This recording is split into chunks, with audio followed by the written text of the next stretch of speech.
carinyo. Gràcies. Aviam, suposo que devem estar en directe, comprovo que funcionem, que hem tingut uns problemes tècnics per culpa meva avui, que no sé què els hi passava, aquest ordinador que tinc a casa. N'he provat 3, en cosa de minuts, i en un principi ens pot veure la gent. Vaig a comprovar a través del mòbil que estiguem. Algú em pot dir per què tot avui va malament? A veure... Sí, va bé, ens diuen que va bé. Perfecte, gràcies, Isidro. Records de Tarragona. Doncs veig que ja hi som, que ja estem en directe. Com he aconseguit? Disculpes, ha sigut culpa meva, no sé què ha passat avui, que l'ordinador i els set cels s'han girat. Bona nit, Cris. Hola. Moltes gràcies. Molt contenta d'estar aquí amb tu, molt. I jo amb tu, que fa molt que no ens veiem en viu. Massa. L'últim cop, saps on ens vam veure? Que he retrobat fins i tot l'entrada. El Canet Rock. Que et vaig reconèixer per l'Aniol. Imagina. Imagina't. Ha plogut molt, Cris? Sí, fa anys. Però l'essència segueix sent la mateixa. Jo et sento molt propera. El teu caràcter, tot, per mi, sempre. La Clemente sempre és la Clemente i és un honor que hagis acceptat que estiguis aquí. I per molt contenta. Un honor que m'hi hagis convidat. Sense tu no seria el mateix, i ho saps. I ho saps perquè ens alimentem de tu. Cristina Clemente, dramaturga, guionista, digue'm, més. Directora de teatre, també. És veritat, directora de teatre i d'obres que en parlarem després, que tenen tela, lo xules que arriben a ser... I, bueno, en parlem-ne després. Començant a la Cris pel tema de guionista. Jo crec que tots els meus dies els passo amb tu mirant les sèries de TV3 que escrius. Quants anys fa ja que estàs de guionista a TV3? Doncs ho hauria de calcular, però bueno, vaig estar 2 temporades al Cor, les 9 de la Riera i ara portem 3 de Com si fos ahir. Com si fos ahir. Ens tens ben enganxades, a tots i a totes, Cris. Quin és el dia a dia d'un guionista? Perquè, clar, nosaltres veiem els personatges. Hi ha algú darrere. Aquest algú avui el veiem en viu i en directe. Què feu? Doncs, bé, la sèrie té com 3 fases de guió. Una que fem un document que es diu La Bíblia, que és com una mena de redacció de totes les trames que passaran durant l'any, com una guia general amb un principi i un final i amb tot el que passarà setmana per setmana, però no dividit per capítols, sinó tipus redacció, per entendre'ns. Després hi ha un segon pas, que és l'escaleta, que ja és agafar aquest material i dividir-lo en capítols, i per últim pas hi ha el diàleg, que ja és quan t'arriba el capítol com redactat, de primera seqüència, doncs, l'Andreu i la Pili s'enfaden, no sé què, no sé quantos. I aleshores aquí ve el pas d'escriure el diàleg.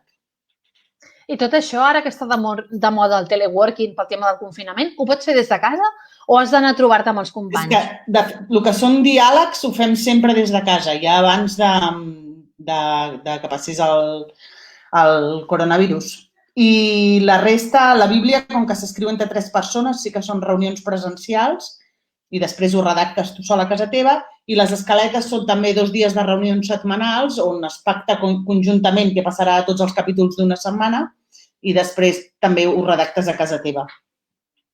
Clar, perquè tu redactes a casa, però hi ha actors que tu, imagino que hi has anat a fer una copa, que te'ls has trobat de festa, que has anat fins i tot de viatge. Quan tu saps per quin actor escrius? Bueno, quan la sèrie ja està arrencada, sí.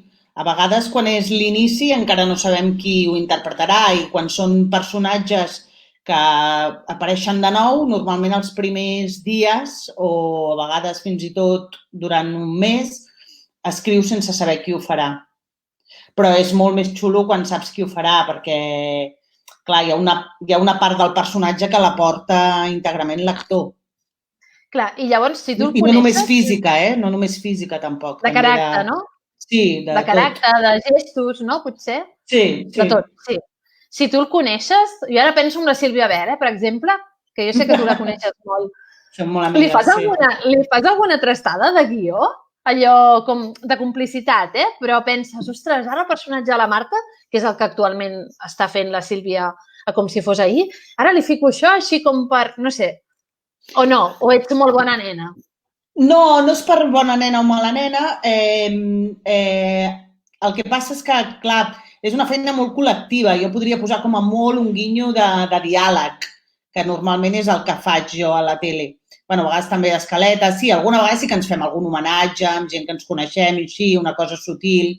Recordo molt, crec, una vegada amb la Voladeres a la Riera, perquè la Voladeres havia fet una obra meva i crec que li vaig posar una frase de l'obra entremig que li agradava. Ara no recordo molt el concret, però sí que recordo que vam fer alguna cosa. I tens algun actor fetitxe, allò que diguis, quan escric un text m'agradaria que aquest l'interpretés sigui de teatre, evidentment, que és on potser tens més marge d'acció, no?, de les teves obres que dirigeixes i tal, de dir, aquest paper l'estic escrivint i vull que l'interpreti tal persona o tal actor. Sí, però no és com un concret, són molts. Vull dir que depèn del paper, penso, oi, això seria ideal per aquest o això seria ideal per l'altre. Sí, amb molts actors, perquè a més a mi la feina dels actors m'enamora. Jo crec que per escriure teatre o guions és igual, en realitat t'ha d'enamorar el que fan els actors, no? I aleshores sí que de vegades escrius i penses, ostres, això m'encantaria que ho fes tal, no?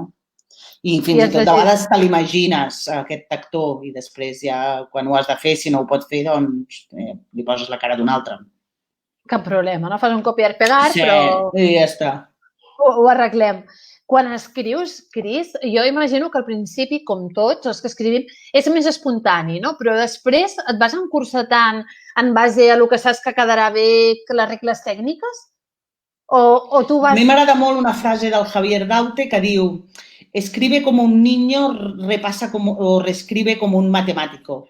I ho intento fer. Escric la primera versió a cegues i intentant no pensar en la tècnica i llavors a la segona sí que em poso més dura amb mi mateixa i intento mirar que realment doncs, les coses estiguin quadrades més des de la tècnica. Això que deies, com escriu com un nen, t'ajuda la teva nena, de vegades, l'Adela, que veiem que fiques frases al Facebook que tenen molt d'ingent? No, amb el tema escriptura concret no sento que m'ajudi gaire, tot i que ella és molt creadora d'històries. Ara, aquests dies del confinament, està fent tota una saga de teatre que fa cada dia una obra, a més fa una escenografia i tot, amb el conte del monstre de colors i seguirà les teves passes? No ho sé, que faci el que vulgui, però bueno, de moment el món de les històries li agrada molt. No, l'Adela jo crec que m'ajuda més en la vida. A vegades els nens jo crec que fan reflexions que van molt bé com que simplifiquen les coses i com que tenim tendència a complicar-les. Amb l'escriptura concretament, l'altre dia li deia que estava preparant una cosa, un projecte i li explicava la història de la noia que vull explicar i que és una biografia concreta i li dic, bueno, aquesta noia mor als 27 anys i em va dir, la protagonista no pot morir als 27 anys. Dic, bueno, doncs que és una biografia. I bueno, res, m'hem recordat d'aquesta anècdota, sí. Que bo, perquè vaig llegir una entrevista que et van fer amb el Sergi Balbel que deia que un cop tens fills, moltes coses de la vida es simplifiquen, sobretot en aquest món, no? I que el Sergi, amb el que tu sempre treballes molt colze a colze, perquè sou molt amics, doncs era aquest consell, no? Que anava com per davant teu i deia, tranquil, el dia que tinguis fills ja veuràs com... I és veritat que moltes coses que abans donaves molta importància ara és que realment no tens pràcticament ni temps de pensar-les, no? Sí. Saps què he furgat avui? Què? He buscat el joc que jugueu, tu i el Balbel, comença per E. Per l'Eleusis. Això. Però el bo de tot no és el joc en si, sinó és el que amaga la trama de l'altre. O sigui, està molt relacionat amb el teatre i amb l'escriure, això. Sí, en el fons sí. Bueno, perquè sí que té una relació molt gran, perquè jo sempre penso que totes les obres de teatre, en realitat potser també les novel·les, que és un món que tu coneixes millor que jo, amaguen un joc, no? Tenen un joc propi, no? I, de fet, aquest joc fa com és descobrir una seriació i descobrir quina és la seriació que amaga aquell joc, no? Bueno, ara m'he embolicat una mica. No, t'he entès, no? La veritat que jo quan he llegit pensava, ostres, com pot ser que estiguin amb aquest joc? Ho he entès de seguida, no? El fet de, darrere potser d'algun joc, també s'hi va escrivint inconscientment alguna història. Sí, en realitat el joc crea una dramaturgia, sí, totalment. És molt un joc com cocos, vull dir que... Bueno, està bé, perquè no és el fet de jugar. Tu que ets molt intel·lectual, que ets molt de donar-li, potser no tens la sensació d'estar perdent el temps segons amb quin joc, rotllo PlayStation, no? Que van matant marcianos. T'he de dir que jo m'enganxo bastant, aquestes coses. Sí? Vale. Ara, li vaig aquests dies de... Nosaltres no teníem màquines i coses d'aquestes, i aquests dies de confinament la meva mare ens va deixar una tablet i li vaig posar al nen el Mario Bros. Kart i cada dia abans d'anar a dormir 10 minutets jugo, Ben fet. Bona manera de desconnexió, també, no? Jo miro pel·lícules aquelles americanes que després no tenen cap problema i al final estan en l'aire i tal, però penso, si m'adormo, puc dormir tranquil·la, no? Sí, està molt bé, i tant. Cris, he vist molts dels teus textos que has portat al teatre. Després en parlarem d'alguns d'ells, però són coses molt quotidianes que tu, imagino que et passen per davant i les agafes, no? I les portes al teatre. És així o m'equivoco? No, sí, m'agrada molt partir d'històries properes. Llavors, tots podem ser víctimes de la ploma de Cris Clemente? Sí. Has sigut mai víctima de la teva ploma? De moment que tingui consciència, no, però t'he de dir que a vegades em passa que no tinc consciència. Recordo una vegada vaig fer una obra i a l'acabar va venir una noia i em va dir, hòstia, que bonic l'homenatge que has fet al meu pare. Bueno, era una amiga. Sí, i realment era un homenatge. Hi havia un personatge que era el seu pare i l'havia tret del seu pare. Però en aquell moment em vaig quedar com parada, perquè a més, com que entre que escrius i estrenes hi ha un temps de distància, no, o sigui, en aquell moment el personatge ja era meu, jo ja havia oblidat el referent, però evidentment era un personatge absolutament basat en aquest home.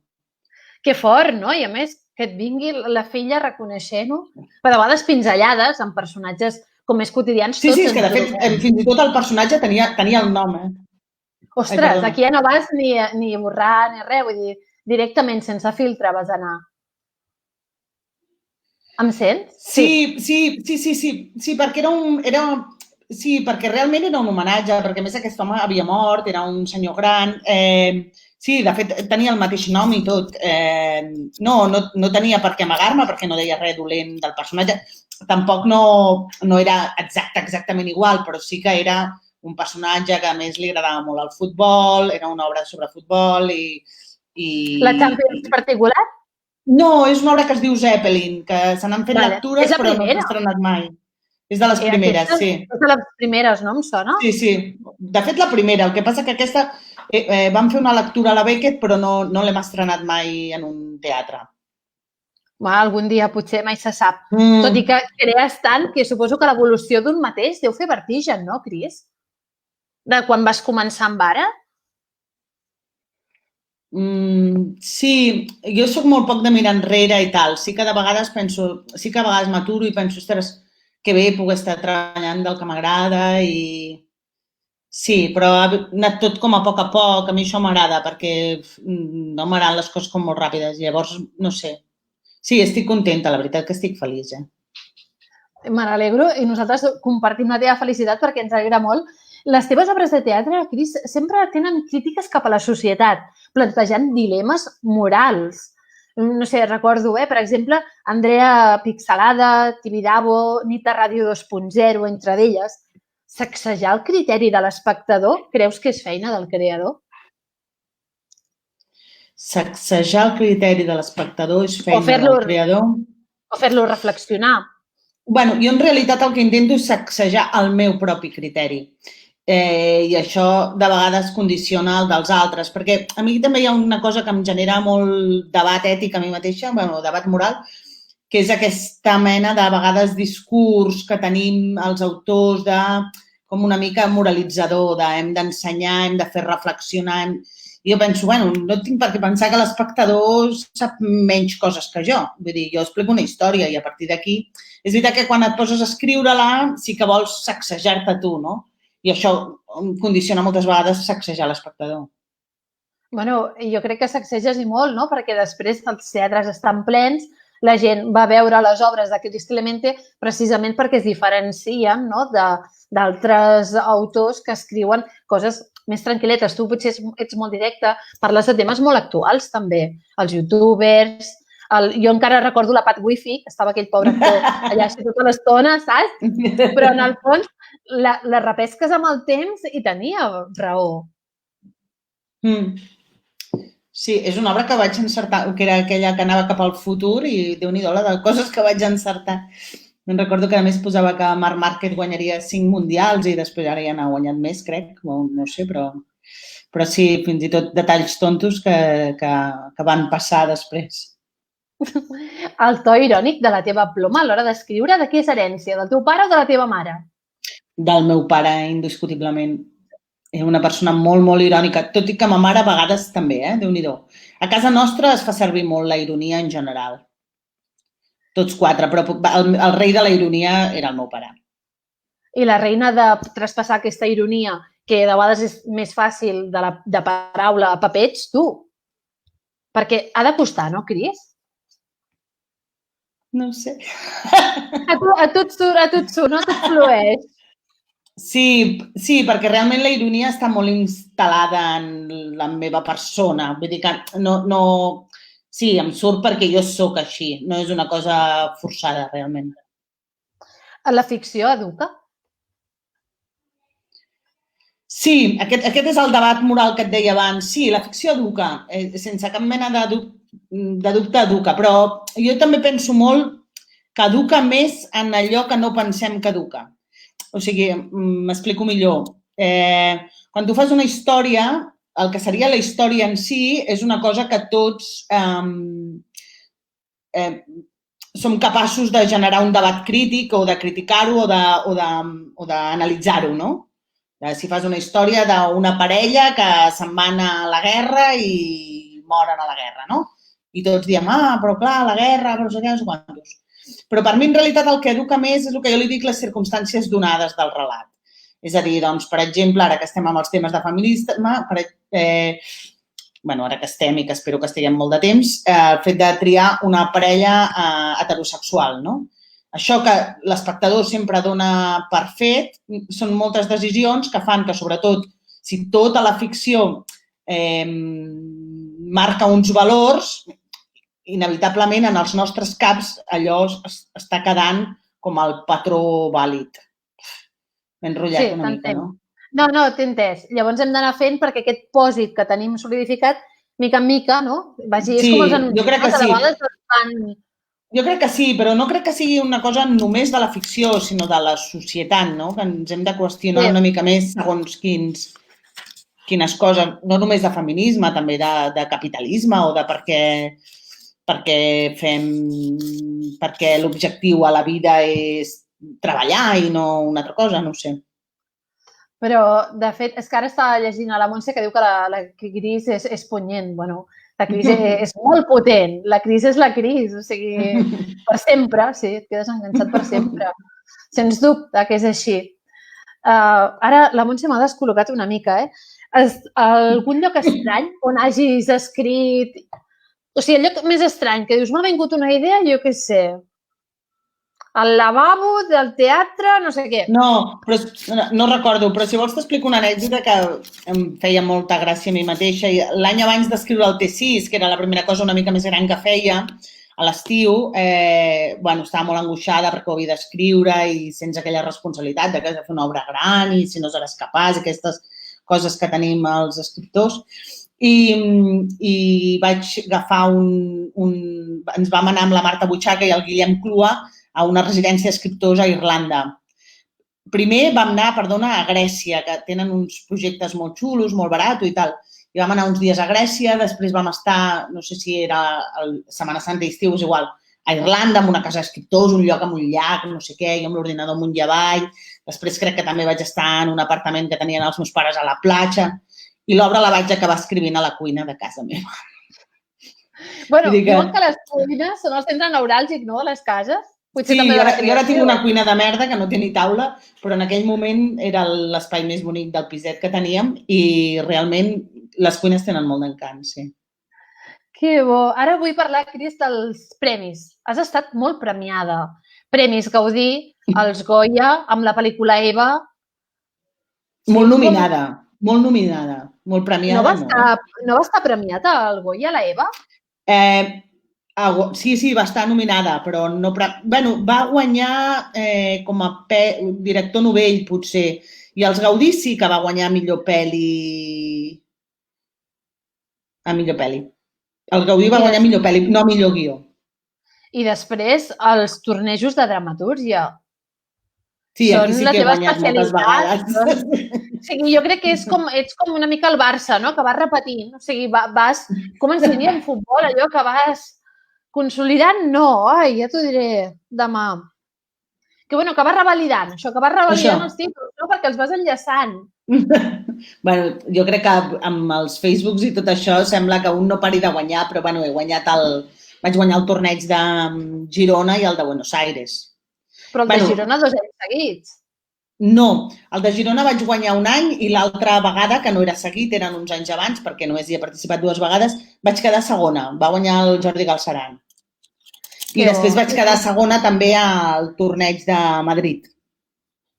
I l'experiència d'anar a Buenos Aires, un lloc en teoria el teatre i la cultura sembla una mica, des d'aquí, una mica més cuidada i més mimada. Com va anar l'experiència, Cris, de dir-te, vas allà i tornes guanyant? Esa és nuestra Clemente. Bueno, la guanyar va ser com una mica la guinda del pastís, que això crec que no és gaire català. No passa res, el Pompeu no ens sent. Sí, però més entès.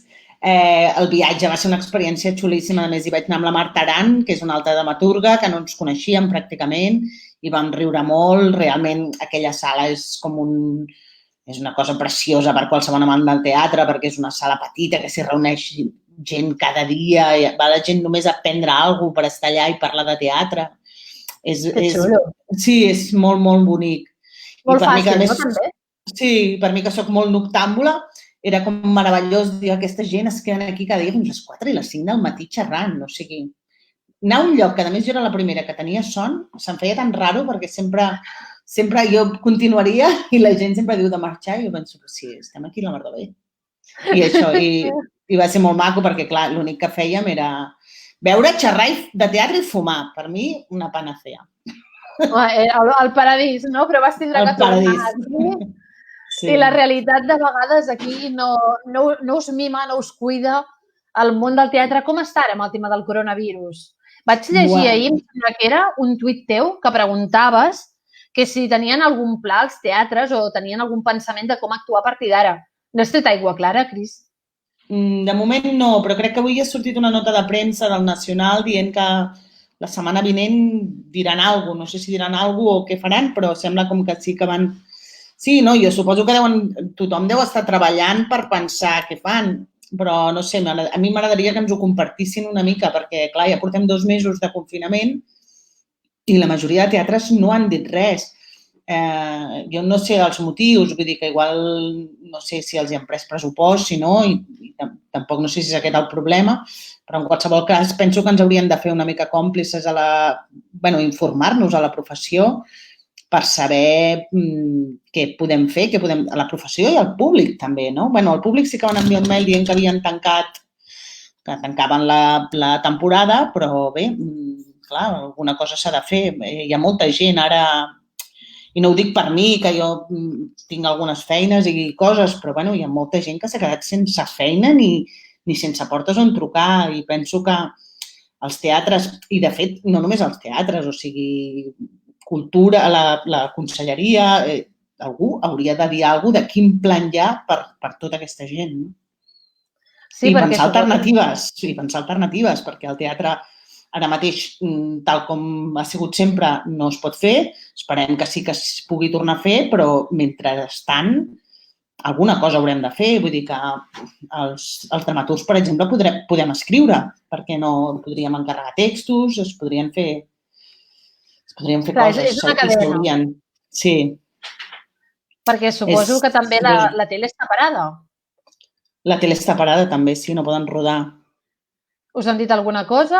No, tampoc sabem dates de retorn de la tele. Llavors, què fa el dia a dia en un confinament la Cris Clemente? Doncs, de moment, obrir portes. Obrir portes, Important. crear projectes i alguna cosa que ja tenia mitja paraulada. I això, bàsicament això. Intentar generar material per quan es pugui fer-lo, no? Sí, el que passa que és el que dius, quan estàs treballant sense saber cap a on va la cosa, potser és una mica abstracte tot plegat. És molt abstracte, sí. Clar, I costa concentrar-se? Bueno, aquests dies costa molt concentrar-se, no només per la situació laboral, d'incertesa, costa concentrar-se perquè també, clar, tens 2 nens a casa, tens una parella que també ha de fer teletreball, has de fer esmorzars, dinars i sopars, i nosaltres tenim sort. Nosaltres tenim sort, sí, el de menjar tantes vegades. Jo li vaig dir a una amiga, dic, hauríem de fer com un bufet i deixar allà i que els nens anessin picant. I em va trucar i em va dir, ho he fet. Diu, jo ho he fet. Diu, els he posat un bufet per tot el dia, a la nit els hi faré una pizza. I els hi va posar tot de fruita, pasta i no sé què. I nosaltres amb l'Aniol vam dir, això ho farem un dia, però encara no ho hem fet. Però sí. I tot i així et dic tot això dels nens i tal, i som uns privilegiats, perquè som 2 persones, la meva mare és veïna nostra. Vull dir que no sé com s'ho fa la gent que ha de teletreballar i té 2 nanos a casa i ha de fer tota la resta, també, clar. Ha de ser dur, ha de ser dur. Cris, ara parlaves de casa. Per tu la Sala Beckett és casa? Sí, bastant. Vull dir, sí, és casa. Sí, és casa. Allà vas començar i allà segueixes. És el primer lloc. Bueno, i he estrenat 2 coses. És el primer lloc que es va representar una lectura meva. És també el primer lloc on vaig anar a estudiar dramatúrgia, perquè tot i que vaig anar a l'Institut del Teatre, jo primer vaig fer un curs diversos cursos a la Beckett i he donat classe també. Sí, és un lloc que estimo especialment i, a més, la nova sala m'encanta. Algun consell, ara que deies que dones classes? Algú que es vulgui dedicar a això? D'escriure, de ser dramaturg? Consell respecte a l'escriptura mateix, vols dir? Sí.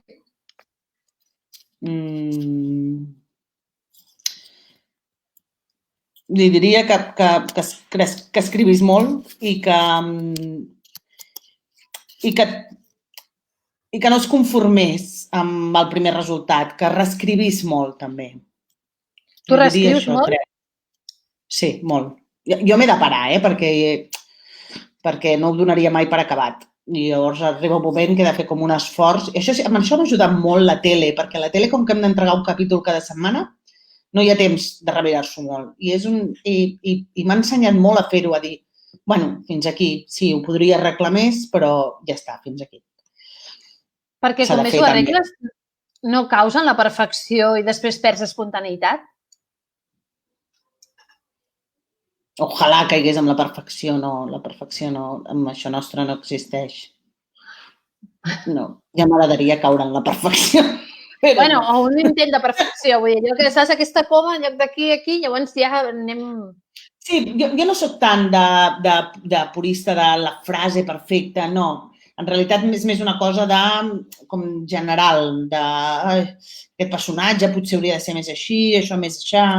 Bueno, aquest món que, clar, com que no és ciència, mai serà perfecte. I això és el bo, no? En part? Sí. Perquè si no, tot seria ja molt... No, l'art ha de fluir, ha de ser diferent, s'ha de mutar, no? S'ha d'anar adaptant també a la circumstància. Cris, abans d'acabar, jo et vull fer 3 preguntes. Quin llibre estàs llegint ara mateix? Això, mira, que tinc al costat. Em pots dir cap, Vull dir, no... Bueno, si m'ho haguessis preguntat fa 2 setmanes... Molt bé, el tens aquí al costat i tot. Sí, llegint això. Quina música escoltes durant el confinament? He escoltat molt l'Aute com un homenatge. perquè soc molt fan de l'Aute i mira, l'he posat bastant. Escolto l'Aute i escolto el musical del Petit Príncep a totes hores perquè els meus fills són fans, no, ultrafans, s'ho saben tot, ho representen, llavors ens movem entre Aute i el musical del Petit Príncep. Ostres, perfecte. Que bé, està bé aquesta combinació, eh?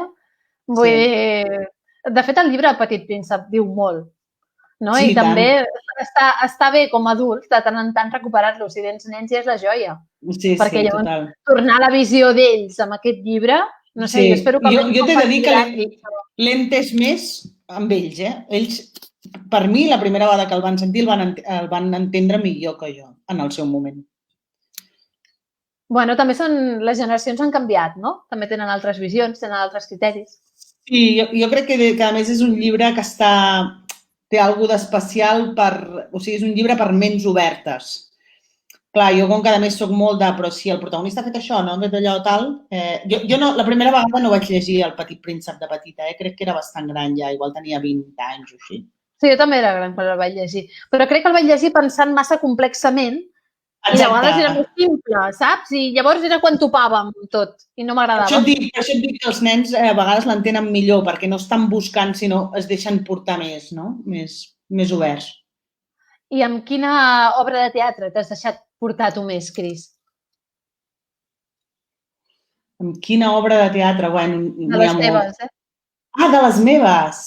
Sí, sí. T'has deixat portar més en quin sentit? En el sentit de llibertat, de dir, no fico corsers, no fico... És una visió més pura, més de nen, sense, saps? Més espontània, potser. Que potser són totes, venint de tu. Potser un consell familiar. Sí? Sí, perquè vaig proposar un joc, en realitat, una mica de nens i vaig jugar al joc fins al final. Sí, potser diria consell familiar en aquest sentit. És important jugar a la vida? Molt, la vida és joc. Doncs que ho segueixi sent per tu, Cris, que guanyi sempre la partida perquè nosaltres estarem a l'altre costat aplaudint-te amb molta força. Molt bé, guapis. Gràcies per aquesta estoneta, ha estat un honor. Sí. Sento els problemes que hem tingut al principi. No, no passa res, mira, estem en món de tecnologia i ens trobarem aquestes coses. Bé. El que la vida perdia amb l'autobús, ara no em va el micro. Ja, és veritat, tens raó. A tots els que hi heu sigut, gràcies. Demà ens retrobem amb el Joan Rovira. Fins demà. Gràcies, Cris. Adéu. Adéu, Única.